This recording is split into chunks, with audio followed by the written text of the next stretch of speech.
In today's video, I'm going to give you the exact questions they are asking in the Apple Store group interview, and I'm going to teach you how to answer them. Let's go. Now, first and foremost, where did I get these questions? These are from a subscriber who recently underwent the group interview, and she shared all the questions that she encountered in this comment right here. So what I'm going to do is I'm going to go through these one by one and tell you exactly what to say so you stand out over the other candidates and you end up getting a job offer. But before I do that, do me a favor and hit that subscribe button. I release 2 long-form videos every single week teaching you how to become the best candidate possible and land your dream job. Now, before I start these questions, I want to encourage you to stay around to the very end. All 5 of these questions are very challenging and they're very important. And if you get even one of them wrong, it could be the reason why you don't end up getting the job. Now, the first question that she was asked in her interview is, what does success mean to you? Now, there are a few different ways that you can go about answering this question, and just being prepared and knowing it's going to come is going to give you advantage over the other people in your interview. But there's a few things I would recommend saying. You can talk about mastery of the role, so maybe it was learning, getting up to speed, and then becoming incredibly effective at your current role, or it could be about increasing your role responsibility and scope in the role that you're currently at. The key to answering this really is just being prepared and communicating it effectively and efficiently. Don't make it too self-serving, but make sure you explain to them why you were proud of this, the work you put in, and what you were able to achieve that made you consider it successful. Now, the second question she was asked is pretty similar to the first one, but it's specific in the sense that they're talking about the job, and that question is, how have you been successful in your current role? Now, my advice here is have 1 to 2 examples of success or an achievement. What have you done specifically at your current role that leads you to be a successful performer? This could be awards you achieved. This could be a metric that you came out on top on. This could be one of the most significant things they measure you on, and you are outperforming your peers. Now, you want to make sure you share it in a humble way, but at the end of the day, they're looking for some way that you've differentiated yourself and you've found success in your current role. And nothing does that better than specifically sharing an achievement or something that you've done that elevates you compared with your peers. At the end of the day, just being prepared and having something to talk about and being ready to share that probably gets you ahead of the competition. Now, the next 3 questions that you're going to encounter are behavioral interview questions. So what those are any questions that starts with, tell me about a time when, or give me an example of a time when. What they're doing is they are prompting you to share something from your past in terms of your work performance so they can predict how you'd act in the future. So whenever you do this, it's important to use the STAR method. That's situation, task, action, and result. This is a framework that allows you to move through these questions and these answers effectively and efficiently and hitting all the important details. So keep that in mind as we go through these next 3 questions. By the way, if you like this video and you're finding value, please hit that like button. It tells YouTube I don't suck, and I appreciate it a ton.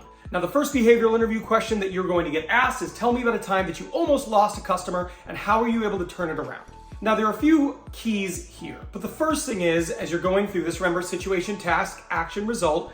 If you can make it so the reason the customer was upset was not your fault, but maybe it was something else outside of your control, or if it was your fault, something pretty early on in your in the job you were in. So it didn't happen after you were there for a long time, but it was something where you made a mistake, but it was because you were early on. That's understandable. But pick one of those 2 reasons in terms of why you almost lost them. Now, in terms of how you were able to save it, you have to make it so it's something where you went above and beyond in order to save them. If you said, hey, I made a customer, they were upset because we didn't have a product, so what I did was I just talked to my manager and we were able to order it to them. That does nothing for me, right? That's not sharing why you're a great candidate. But let's look at the same situation, but with a different ending. So a customer came in, the product they wanted was out of stock, so they were really upset. They were about to leave, and I asked them to hold on.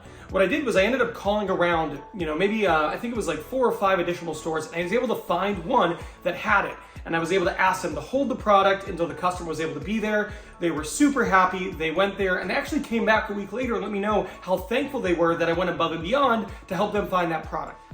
That is a much better answer. So remember, it's something that wasn't your fault initially, and how you went above and beyond to rectify the situation for them. That's how you answer this interview question. The next behavioral interview question that you're going to be asked in this interview is, tell me about a time that you went above and beyond and others didn't.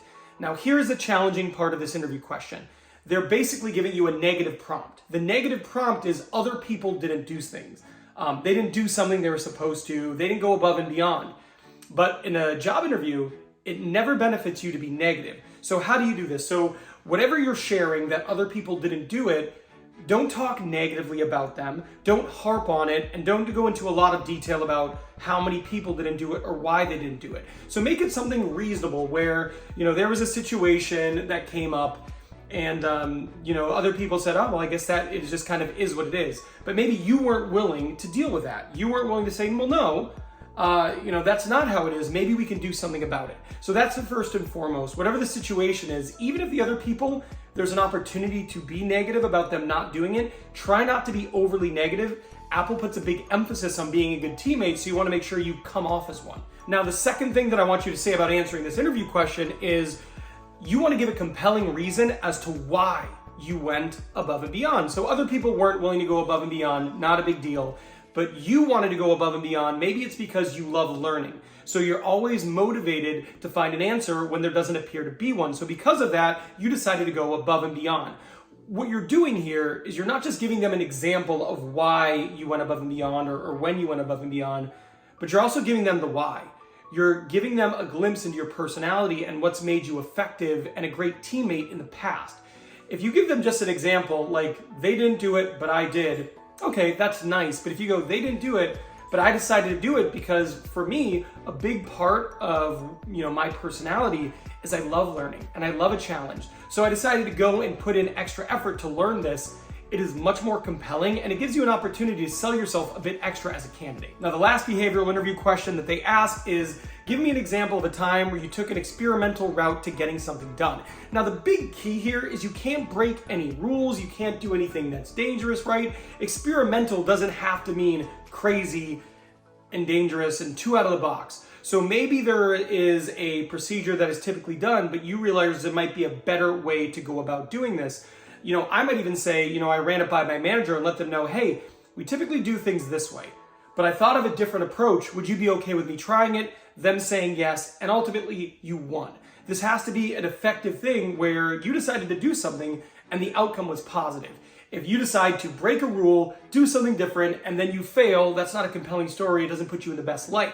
So make sure you do something that isn't dangerous. It's just a small modification because you noticed there might be a chance for a better outcome.